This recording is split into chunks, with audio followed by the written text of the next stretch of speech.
Hey y'all, and welcome back to my channel. In this tutorial, we're going to make another floral glitter peekaboo tumbler using some more of the new florals from Gracefully Created. We're starting out with a 24-ounce plump from the Steel Magnolia, and I'm going to use a chip brush to apply some glitter glue from Artistry Epoxy to my tumbler. I like using this especially when I'm using a 0.015 cut glitter or higher, because the chip brush really helps even all of this glue out and gets just enough to grab a hold of that glitter and really hold on to it once I put it on.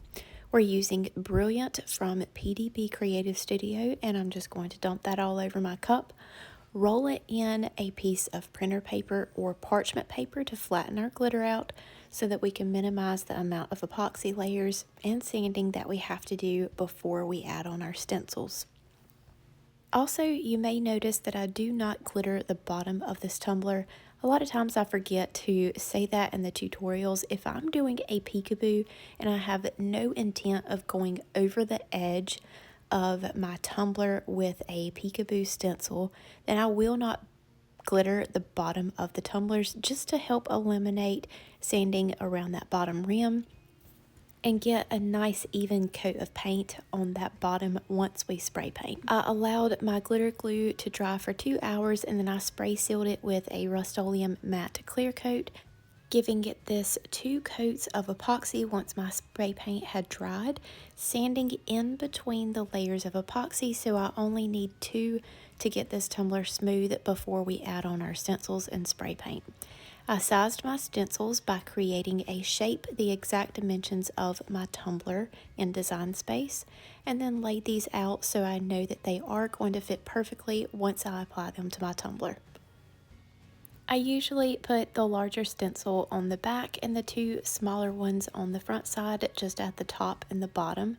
I just feel like laying them out like this really helps give good coverage so that we have as much as our peekaboo showing as possible once we add on our decals.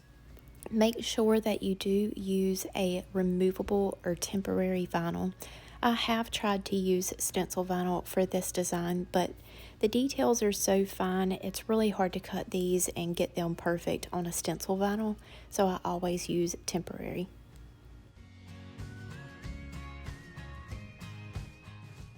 Once our stencils are on, we're going to spray paint this on the top and the bottom with Cosmo from Color Shot, and in the center with Krylon Spiced Amber.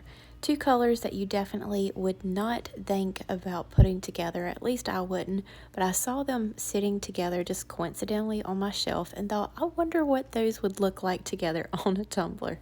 Once your spray paint is dry completely, give that a good couple of hours so you don't mess your spray paint up while you were removing your stencil. And then remove that temporary vinyl, and you're ready for a coat of epoxy before we add on our decals. And of course, we're going to add some shimmer into this layer of epoxy, so we're going to use Filter from COLORFLEX. I'm just going to add a tiny little bit of that into my epoxy and give this a really thin coat. The reason that you want to add a coat of epoxy in between your spray paint and your stencils is because these stencils are printed on a white ink, so you can put them on any surface and they're going to show up. However, it does have a clear offset that is cut with the image so that all of those tiny little elements are not going to flop around, and you don't have to cut these out yourself. So that clear border disappears after you put epoxy on your tumbler. However, you do want a glossy surface underneath that clear. Otherwise, whatever type of surface that you put them on, if it's sanded, you're going to be able to see the sand marks through. And if it's a dull, simply spray painted surface, you're going to be able to see that dullness around your floral images. So you definitely want to make sure you're putting these on a glossy tumbler. Just try to avoid touching the clear portion of your decal. I normally just pull them off with my nail and then try to keep my fingers positioned underneath the white portion of the decal so that you won't be able to see my fingerprints once I apply epoxy to the tumbler.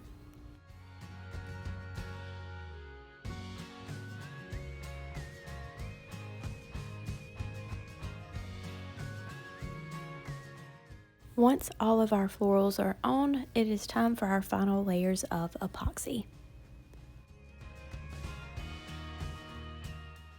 Anytime I do this design tumbler, if I have some spaces that kind of look plain because either the floral stencil did not peek through in a certain area or my florals did not, cover a certain spot, then I definitely go in with a chunky mixed glitter that matches my tumbler. This is Enchanted from COLORFLEX, and I've just took a little bit of that out of the bottle and put it into one of my measuring cups so that I could just dab my finger in there and spread it into this first layer of epoxy in those blank areas.